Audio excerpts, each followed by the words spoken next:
হ্যাঁ তুই দিকে নুন জবর না, সদ জবর স, নস, র জবর র, নসর, যা তুই দিকে, এরকম ডাকে না? ডেকে ডেকে একজনে পড়ায়। নবীজি বলেন, আমি বলে দিলাম পড়াচ্ছে আর যারা পড়তেছে এদেরকে আমি শ্রেষ্ঠ বলে ঘোষণা করলাম। খায়রুকুম মান তাআল্লামাল কুরআনা ওয়া আল্লামা। তোমাদের মধ্যে সর্বোত্তম এই ব্যক্তি যে কোরআন শিখে অন্যকে শিখায়। এই হাদিসের উদ্দেশ্য মাদ্রাসায় মক্তব থেকে দাওরা পর্যন্ত, ইফতা পর্যন্ত যে ছাত্ররা পড়তেছে আর যে উস্তাদরা পড়াইতেছে, এই হাদিসের ভাষ্য অনুযায়ী সবাই পৃথিবীর সবচেয়ে শ্রেষ্ঠ। কারণ বুখারী, মুসলিম এগুলা সব, এগুলার মূল হলো কোরআন। কোরআন বুঝার জন্য এগুলা শুরু থেকে একদম পড়ানো হয়। মাকসাদ হলো কোরআন বুঝা। তো বলছিলাম কোরআনের কাছে যেতে হবে, কোরআন পড়তে হবে, কোরআনের হেদায়েত নিতে হলে। সূরা শুরা 52 নম্বর আয়াত, 25 পারা 8 নম্বর পৃষ্ঠা আল্লাহ তাআলা বলেন, ওয়ালাকিন জাআলনাহু নূরা নাহদি বিহি মান নাশাউ মিন ইবাদিনা। আল্লাহ তাআলা বলেন, এই কোরআনকে আমি বানিয়েছি আলো, এই আলোর মাধ্যমে আমার বান্দাদের মধ্যে যাকে চাই তাকেই হেদায়েত দিয়ে দেই। এটা আলো, তো এই আলো গ্রহণ করতে হবে। তিরমিজির হাদিস 2910 নম্বর হাদিস, قال رسول الله صلى الله عليه وسلم من قرأ حرفا من كتاب الله فله به حسنة والحسنة بعشر أمثالها। নবীজি বলেন, কোরআনের একটা অক্ষরকে উচ্চারণ করলো তার আমল নামায় 10টা নেকি। লা আকুলু আলিফ লাম মিম হারফুন।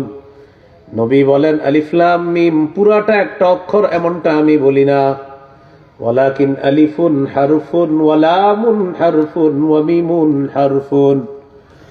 বরং আলিফ একটা অক্ষর, লাম একটা অক্ষর, মিম একটা অক্ষর। আমার কোন উম্মত যদি আলিফ লাম মিম এটা তেলাওয়াত করে, উচ্চারণ করে, সাথে সাথে তার আমল নামায় 30টা নেকি লিপিবদ্ধ হয়ে যাবে। কয়টা? 30টা। তিরমিজির হাদিস 1333 নম্বর হাদিস। قال رسول الله صلى الله عليه وسلم الجاهر بالقرآن كالجاهر بالصدقة والمسر بالقرآن كالمسر بالصدقة। প্রকাশ্যে সদকা করলে, দান করলে যে সওয়াব, প্রকাশ্যে কোরআন তেলাওয়াত করলে সেই সওয়াব। গোপনে দান সদকা করলে যে সওয়াব, নবী বলেন গোপনে তেলাওয়াত করলে সেই সওয়াব। প্রকাশ্যে দান করা, প্রকাশ্যে তেলাওয়াত করা, প্রকাশ্যে দান করা, গোপনে তেলাওয়াত করা, গোপনে দান করার মতো। আল্লাহ আমাদের সকলকে কোরআনের পাঠক হওয়ার তৌফিক দান করেন, আমিন। বাৎসরিক না দৈনিক? দৈনিক। দৈনিক পাঠক বলেন, কি পাঠক? আমরা বাৎসরিক পাঠক, সিজনি পাঠক। বাৎসরিক পাঠক হতে হবে নাকি দৈনিক? আল্লাহ আমাদেরকে দৈনিক পাঠক হওয়ার তৌফিক দান করেন। সূরা ইউনুস 57 নম্বর আয়াতে আল্লাহ বলেন, আগে বলেন ওয়াজ, বলেন কোরআন, ওয়াজ, কোরআন ঔষধ, কোরআন হেদায়েত, কোরআন রহমত। ওয়াজ, ঔষধ, হেদায়েত, রহমত। সূরা ইউনুস 57 নম্বর আয়াতে আল্লাহ বলেন, ইয়া আইয়ুহান নাস قد جاءتكم موعظة من ربكم وشفاء لما في الصدور وهدى ورحمة للمؤمنين। আল্লাহ বলেন, হে মানুষ, তোমাদের কাছে এসেছে তোমাদের রবের পক্ষ থেকে ওয়াজ। পুরা কোরআনটাই হলো ওয়াজ। সুবহানাল্লাহ। পুরা কোরআন কি? তাফসীর মাহফিল নাম দিলে সুন্দর হয়, কিভাবে? এমনি বললাম আর কি। তাফসীর হলে আলোচকদেরকে দিয়ে দিবেন যে কোরআনের এত নম্বর আয়াত অমুকে, আরেকজন আরেকটা, আরেকজন আরেকটা, এই হইলে আরো সুন্দর হয়, শিখতে আরো মজা হয়। যাই হোক, এরপরও মানে ওরকম অনেক জায়গায় হয়, ওটা মজা লাগে, আলাদা একটা মজা। বাকারা 1 থেকে 10 একজন, আবার 11 থেকে 20 আরেকজন, আবার আপনার 21 থেকে 30 আরেকজন। ওইটা আলোচকদেরকে আবার জানাই দিবেন 6 মাস আগে যে হযরত আপনাদের এরকম একটা আলোচ্য বিষয় দিতে চাইতেছে। এতে হলে শ্রোতারা একটা মজা নিয়ে বসে যে আজকে হুজুরের থেকে শিখমু প্রথম 10 আয়াত, পরের হুজুর পরের 10 আয়াত, পরের হুজুর পরের 10 আয়াত। তাহলে বোঝা গেল 30টা আয়াত শিখে আমরা বাড়িতে যেতে পারলাম। এরকম এটা আর কি প্রস্তাবনা পেশ করলাম, সুন্দর হয় ভাবে। যাই হোক, তো আল্লাহ তাআলা বলেন তোমাদের কাছে তোমাদের রবের পক্ষ থেকে এসেছে ওয়াজ, ওয়া শিফাউল লিমা ফিস সুদূর, অন্তরের রোগের আরোগ্য। যাদের অন্তরে পেরেশানি আছে, আজকে মাহফিল থেকে যাওয়ার পর আপনি 10 মিনিট কোরআন তেলাওয়াত করে ইমাম সাহেবের ফোন দিয়া জানাইবেন, হুজুর আমি 10 মিনিট তেলাওয়াত করে দেখছি আসলে মন ভালো হয়ে গেছে। বিশ্বাস না হয় আজকে পড়েন আপনি, না হলে টাকা ফেরত। আপনি পড়েন, মন খারাপ আজকে পড়েন আপনি, এই মাহফিল থেকে যান, যাওয়ার পর 10 মিনিট এমনি চুপচাপ 10 মিনিট দুনিয়া থেকে পুরা বিচ্ছিন্ন হয়ে 10 মিনিট তেলাওয়াত করেন।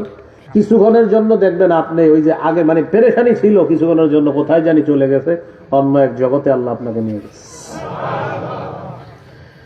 তো আপনি বলতে পারেন যে হুজুর আমি না পড়া অন্য উপায় আসেনি। আগামী কাল কাদিরপুরের কোন একটা হেফজখানা মাদ্রাসা যাবেন, আছে তো হেফজখানা মাদ্রাসা, হেফজখানার হুজুরের কাছে অনুমতি চেয়ে বলবেন হুজুর আমি একটু ছাত্রগুলোর সাথে বসবো। এই হাফেজদের পাশে গিয়ে 10 মিনিট বসে থাকেন, ওরা খালি তেলাওয়াত করতে, একের পর এক পড়তেছে, একটা ছেলে এইভাবে পড়তেছে ছেলেরা। আপনার 10-15 মিনিটের মধ্যে দেখবেন আল্লাহ অন্য এক জগতে আপনাকে নিয়ে গেছে, আলাদা এক আল্লাহ প্রদত্ত ভালো লাগা আপনার মধ্যে শুরু হয়ে যাবে। এটা কোরআনের আকর্ষণ, শিফা, আরোগ্য। কোরআন শুধু মনের রোগের ওষুধ না, শারীরিক রোগেরও ওষুধ। সুবহানাল্লাহ। সাহাবীরা গেছে সফরে, খানা শেষ হয়ে গেছে, সহিহ বর্ণনা। খানা শেষ হয়ে যাওয়ার পর পাশে খ্রিস্টান পল্লী, তাদের কাছে গিয়ে বলছে আমাদের কিছু মেহমানদারি করা যায়, খানা শেষ হয়ে গেছে আমাদের। তো তারা বললো না, মেহমানদারি করবো না, তোমরা মুসলমান। ঠিক আছে, চলে আসছে। ইতিমধ্যে তাদের লিডারকে বিচ্ছু কামড় দিচ্ছে। কামড় দেওয়ার পর ওজা কবিরাজ সবাই রাজ, ভালো হয় না। তারা আপোষের মধ্যে পরামর্শ করলো মুসলমানদের কাছে গিয়ে দেখি কোনো ব্যবস্থা হয় কিনা। মুসলমানদের আমির সাহেবের কাছে আসলেন, আচ্ছা ফিকুম রাকিন, তোমাদের মাঝে কেউ কি ঝাড়ফুঁক করতে পারো? আমির সাহেব বললেন হ্যাঁ আমি আছি, ঝাড়ফুঁক করতে পারি, কিন্তু চলো আমাদের লিডারকে বিচ্ছু কামড় না, যাবো না। কেন? খাওয়ান দিছিলা, ফু দেওয়ার সুযোগ নাই। এইটা বলার পর তারা বলল ফু দিলে যদি ভালো হয়ে যায় 30টা বকরি দিব। তো আমির সাহেব চিন্তা করলেন এটা তো ভালো অফার, যাই। তো তিনি গেলেন, যাওয়ার পর কি পড়লেন, পরে ফু দিলেন, লিডার আল্লাহ ভালো করে দিচ্ছে, 30টা বকরি নিয়ে চলে আসছে। এখন বকরি খাবে, খাওয়ার সময় সাহাবীদের মধ্যে মতভেদ। আচ্ছা চলতেন, নবীজির কাছে চলে গেলেন, হুজুর এমন এমন ঘটনা, এখন এই ফু দেওয়ার পরে বকরি পাইছি, কি করবো? নবীজি বলেন তুমি আগে বলো কি বুঝে ফু দিছো? সাহাবী বললেন হুজুর সূরা ফাতিহা পড়ে ফু দিছি, এটা পড়ে ফু দিছি, আল্লাহ তাআলা ভালো করে দিচ্ছে। মানে এটা জায়েজ আছে মাসালা। যাই হোক, আলেমদের কাছে আসবেন, কিচ্ছু লাগবে না, ওনারা এমনি দিল থেকে ফু দিবে। তো রাসূলুল্লাহ সাল্লাল্লাহু আলাইহি ওয়াসাল্লামের সাহাবী সূরা ফাতিহা পড়লেন। ফাতিহা 7টি আয়াত, 7 বার সূরা ফাতিহা পড়বেন, পানিতে ফু দিবেন। 3টা-4টা আপনার বিবির পেট ব্যথা, সন্তানের পেট ব্যথা, ওই টাইমে ইমাম সাহেব ঘুমায়, মাদ্রাসার আলেমরাও ঘুমাইতেছে, তখন আপনি নিজেই মাশাআল্লাহ ফু দিবেন। 7 বার সূরা ফাতিহা ইয়াকিনান ফু দিবেন, পানিতে ফু দিয়ে পান করাইবেন। কিছুক্ষণের মধ্যে পরিবর্তন পাবেন ইনশাআল্লাহ। আপনি ইয়াকিন রাখতে, এটা আমি খুব পরীক্ষিত এই বিষয়টা আমার। আপনি এটার উপর ইয়াকিন করেন যে এটা হবেই হবে। দেখবেন অনেকের এই পেটে সমস্যা হয়, আপনি এই 7 বার সূরা ফাতিহার আমলটা আল্লাহর রাস্তায়, অন্য ওষুধ খাওয়ানোর আগে এটা আপনি করেন। বিশেষ করে পেটের সমস্যাগুলা আপনি এই ফাতিহার আমলটা করে পানিতে ফু দেন। তো বলছিলাম কোরআন অন্তরের রোগেরও শেফা, শারীরিক রোগেরও শেফা। আল্লাহ আমাদেরকে কথাগুলো, ভাই আওয়াজ বাড়ায় না, হ্যাঁ আল্লাহ আমাদেরকে কথাগুলা মনে রেখে আমল করার তৌফিক দান করেন। আল্লাহ বলেন, ইয়া আইয়ুহান নাস قد جاءتكم موعظة من ربكم, তোমাদের কাছে তোমাদের রবের পক্ষ থেকে ওয়াজ এসেছে, ওয়া শিফাউল লিমা ফিস সুদূর, তোমাদের রবের পক্ষ থেকে যে কোরআন এসেছে এই কোরআন অন্তরের রোগের শিফা, আরোগ্য, ওয়া হুদাউ ওয়া রাহমাতুল লিল মুমিনিন, এই কোরআন হেদায়েত এবং রহমত মুমিনদের জন্য। প্রতিদিন কোরআন তেলাওয়াত করা আর নিয়ত করা, আল্লাহ কোরআন থেকে আমি নসিহত গ্রহণ করব, কোরআন থেকে আমি ঔষধ গ্রহণ করব, কোরআন থেকে আমি হেদায়েত চাই, কোরআন থেকে আমি রহমত চাই। এই নিয়তে তেলাওয়াত করতে হবে। সূরা আলী ইমরান 138 নম্বর আয়াতে আল্লাহ বলেন, হাযা বায়ানুল লিন্নাস ওয়া হুদাউ ওয়া মাউইযাতুল লিল মুত্তাকিন, এই কোরআন মানুষের জন্য পথ নির্দেশক, কোরআন হেদায়েত, কোরআন মুত্তাকিদের জন্য ওয়াজ নসিহত।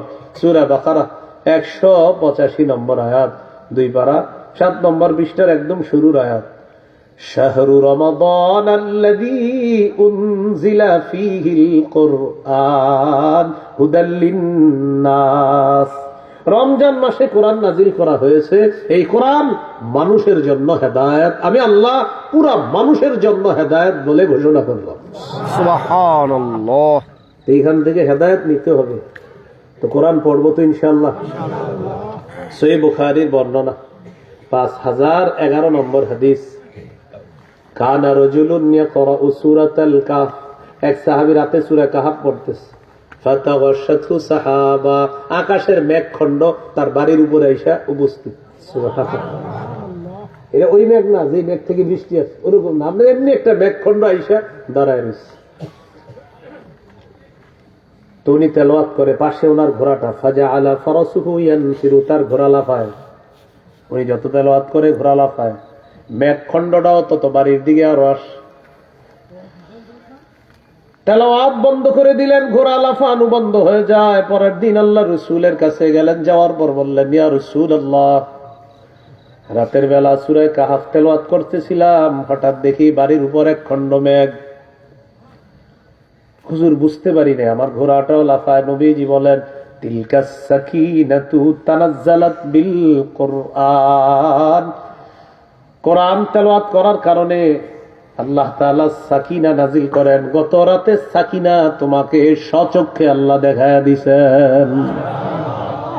এটা সাকিনা, এটা প্রশান্তি, এটা হলো সাকিনা, এটা প্রশান্তি। আপনি আমি যদি কোরআন তেলাওয়াত করি হয়তো দেখবো না, কিন্তু এটা ইয়াকিন রাখবেন যে সাকিনা আল্লাহ নাজিল করতেছে, প্রশান্তি আল্লাহ নাজিল করতেছে। তো আপনার সাকিনা কতক্ষণ দরকার? কোরআন তেলাওয়াত যতক্ষণ করবেন। আপনি সাকিনা আল্লাহর কাছ থেকে কতক্ষণ চান? যতক্ষণ তেলাওয়াত করবেন। আমি কতক্ষণ তেলাওয়াত করব? যতক্ষণ সাকিনা চান। তো যত পড়বেন তত সাকিনা, রহমত, সাকিনা, শান্তি আল্লাহ নাজিল করবেন। উসাইদ ইবনে হুযাইর, রাসূল সাল্লাল্লাহু আলাইহি ওয়াসাল্লাম একজন সাহাবী, সহিহ মুসলিমের বর্ণনা। দাওয়াত ও তাবলীগের সাথী ভাইরা আছেন না, ফাজাইলে আমলেও এই হাদিসটা আছে, সহিহ মুসলিমের এই হাদিসটা আছে। এখন আমি বলার পরে মনে পড়বো, হ্যাঁ হুজুর একদিন আসার পরে শুনছি না, বলি শুনেন, তালিমে শুনছেন। উসাইদ ইবনে হুযাইর রাদিয়াল্লাহু তাআলা তার ঘোড়ার আস্তাবলের মধ্যে কোরআন তেলাওয়াত করতেছে। ঘোড়ার আস্তাবল, আমাদের দেশে গরুর গোয়ালঘর, ওরকম ঘোড়ার আস্তাবল। পাশে তার সন্তান ইয়াহইয়া, তিনি শোয়া। তো তিনি কোরআন তেলাওয়াত করে, আকাশের মেঘখণ্ড তার বাড়ির উপরে আসছে, তবে এটা অন্য ধরনের মেঘখণ্ড। ফিহা আমসালুস সুরুজ, ওই মেঘখণ্ডের ভিতর এরকম ছোট ছোট বাতি দেখা যায়, বাতি। তিনি যতই পড়ে ততই নিচে আসে, তার ঘোড়া লাফায়। তিনি তেলাওয়াত বন্ধ করে দিলেন, তাকাইলেন বাহিরে গিয়ে, দেখলেন কি ওই বাতি সহ মেঘখণ্ডটা শূন্যে বিলীন হয়ে গেছে, আবার উপরের দিকে চলে গেছে। পরের দিন রাসূল সাল্লাল্লাহু আলাইহি সাল্লামের কাছে গেছে, হুজুর রাতের বেলা এমন একটা ঘটনা ঘটছে। নবীজি বললেন, ইকরা ইবনে হুযাইর, ও উসাইদ ইবনে হুযাইর, তুমি যদি আরো তেলাওয়াত করতা, সাহাবী বলেন, হুজুর আমি আরো তেলাওয়াত করলাম, তেলাওয়াত যত করি আমার ঘোড়া তত লাফায়। নবী বলেন, তুমি যদি আরো তেলাওয়াত করতা। সাহাবী বলেন, হুজুর আরো তেলাওয়াত করছি, ঘোড়া আরো লাফায়। নবীজি বললেন, ও আরো যদি পড়তা। হুজুর আরো পড়ছি, ঘোড়া আরো লাফায়। নবীজি বললেন, আহা তুমি যদি আরো পড়তা। হুজুর আর পড়ি নেই। কেন? খশিতু আন তাতা ইয়াহইয়া, আমি ভয় পেয়ে গেলাম ঘোড়া যেভাবে লাফাইতেছে আমার সন্তান ইয়াহিয়ার উপরে না জানি আইসা পরে পদবিষ্ট হয়ে আমার সন্তান মারা যাবে। এই জন্য তেলাওয়াত থামাই দিছে। নবীজি আবার বললেন, তুমি যদি আরো পড়তা। তিলকাল মালাইকাতু তাসতামিউ লাক, মেঘখণ্ডের মধ্যে যে বাতিগুলা দেখলা এগুলা বাতি নয়, আল্লাহর অসংখ্য অগণিত ফেরেশতা তোমার কোরআন তেলাওয়াত শোনার জন্য আসছে। সুবহানাল্লাহ। ঘটনা হলো আরো পড়তাম কেন হুজুর? তুমি যে আরো পড়তা এটা কেন? আমি নবী বুঝাইতে চাইছিলাম তুমি যদি ফজর পর্যন্ত একটু কষ্ট করে তেলাওয়াতটা করতে পারতা। ফজরের সময় আমার সাহাবীরা তোমার বাড়ির সামনে দিয়ে মসজিদে যখন যাইতো সচক্ষে ফেরেশতাদেরকে দেখতো। সুবহানাল্লাহ। এই জন্য আমি তোমারে বলছিলাম যদি আরো তেলাওয়াত করতা, আরো তেলাওয়াত করতা। তাহলে কোরআন তেলাওয়াত করব, কোরআনের হেদায়েত নেওয়ার জন্য নিয়মিত কোরআনের পাঠক নারী পুরুষ যারা আছি ছোট বড় সবাই নিয়মিত পাঠক হওয়ার চেষ্টা করব ইনশাআল্লাহ। কোরআন শুনবো মন দিয়ে, বলেন সবাই কোরআন শুধু পড়বো না, শুনবো মনোযোগ দিয়ে। একটা হাদিস আগে বলি, বলার পর এরপর আপনাদেরকে শোনাই। দেখেন সহিহ বুখারীর বর্ণনা 5055 নম্বর হাদিস। আব্দুল্লাহ ইবনে মাসউদ রাদিয়াল্লাহু তাআলা আনহুকে নবী বললেন, ইকরা আলাইয়া, আব্দুল্লাহ তুমি আমারে তেলাওয়াত করে শোনাও। নবী সাহাবীরে বলতেছে তেলাওয়াত করে শোনাও। আব্দুল্লাহ ইবনে মাসউদ রাদিয়াল্লাহু তাআলা আনহু বলেন, আকরাউ আলাইকা ওয়া আলাইকা উনজিলা ইয়া রাসূলুল্লাহ, ইয়া রাসূলুল্লাহ আমি আপনাকে কোরআন তেলাওয়াত করে শোনাবো, কোরআন না আপনার উপর নাজিল করা হয়েছে। নবীজি বললেন, ইন্নী আশতাহি আন আসমাআহু মিন গায়রি, আমার মন চায় অন্যের কাছ থেকে তেলাওয়াত শুনি। এটা আমার ভালো লাগে, আমি আরেকজনের তেলাওয়াত শুনি, এটা আমার ভালো লাগে। এখান থেকে বোঝা যায় নবীজি তেলাওয়াত শুনতে পছন্দ করতেন। তাহলে একটু আগে শিখলাম কোরআনের হেদায়েত নিব, ডেইলি কোরআনে পড়বো, আবার কোরআন হেদায়েত নিব, কোরআন শুনবো। কোরআন শুনবো, একটা হলো পড়া আর একটা কোরআন শ্রবণ করা, এটাও করতে হবে। এখন এই যে আজকে এই মাহফিলেও মাগরিবের পরে একজনে তেলাওয়াত করছে না? মাগরিবের পরে সব মাহফিলে একজন কিন্তু তেলাওয়াত করে। এখন আমাদের মাহফিলের দ্বিতীয় অধিবেশন আমরা শুরু করতে যাচ্ছি। এখন আপনাদের সামনে তেলাওয়াত করবে কাদিরপুর অমুক হেফজখানার ছাত্র, একটু তেলাওয়াত করবে, এরকম একটা ঘোষণা হয়। তো একটা ছাত্র তেলাওয়াত করে বা হু আল্লাহুল্লাযী, এটাও পড়ে অনেকে। এইটা যখন ছেলেটা পড়ে, এই জায়গায় আলোচক আইসা উপস্থিত মঞ্চে, আলোচকের পাশে বৈশা কর্তৃপক্ষ জিজ্ঞাসা করে, চা খাবেন, পান খাবেন, বিস্কুট খাবেন? হুজুর ঠিক আছেন তো? সফরে কোনো কষ্ট হয়নি তো আপনার? বাতাস দিব? একটা ছেলে কিন্তু কোরআন তেলাওয়াত করতেছে, আর উনি এই সময় সব আলোচকরা সব জিজ্ঞাসা করতেছে আয়োজক। আচ্ছা, আপনাদের এই মাহফিলটা কেন্দ্র করে আয়োজন আরো বাহিরেও হয়, যেখানে কিছু মানুষ গিয়ে বসে, মুরব্বীরা বসে চা পান হয়, খাওয়ায়, এটা মাহফিলে হয় আয়োজন। তো যখন তেলাওয়াতটা চলে ওই সময় যারা চা পান খাইতে থাকে তারা তখন বলে, তাড়াতাড়ি খা, তাড়াতাড়ি খা, হুজুর একটু পরে বয়ান শুরু করবে, মানে এখন যেটা হইতেছে এটা কোনো কাম না, এই জন্য খা। আল্লাহ যে তখন গজব দেয় না, শুকরিয়া আদায় করেন যে গজব দেয় নেই। ওয়া ইযা কুরিআল কুরআনু ফাসতামি